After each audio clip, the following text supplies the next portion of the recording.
కాకినాడ జిల్లా తుని మండలంలో ప్రభుత్వ విప్ యనమల దివ్య పర్యటించారు. పలు గ్రామాల్లో నూతనంగా నిర్మించిన సీసీ రోడ్లను దివ్య ప్రారంభించారు. అనంతరం అక్కడి మహిళలతో మాట్లాడి వారి సమస్యలను అడిగి తెలుసుకున్నారు. ప్రతి గ్రామంలో మౌలిక సదుపాయాలు కల్పించడమే ధ్యేయంగా కూటమి ప్రభుత్వం పనిచేస్తుందని ప్రభుత్వ విప్ యనమల దివ్య స్పష్టం చేశారు.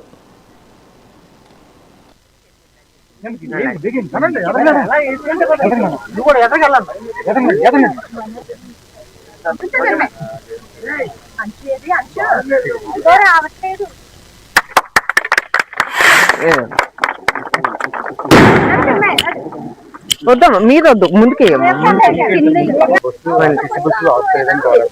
ఆపట్లేదా? ఎక్కడ ఆపాలి? Bus stop. ఓకే.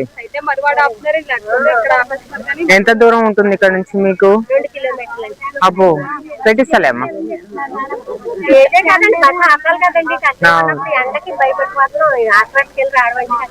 అసలు రేకువాన్పాలకి ఏ బస్సు ఆగదా? ఖాళీ లేదన్నారు.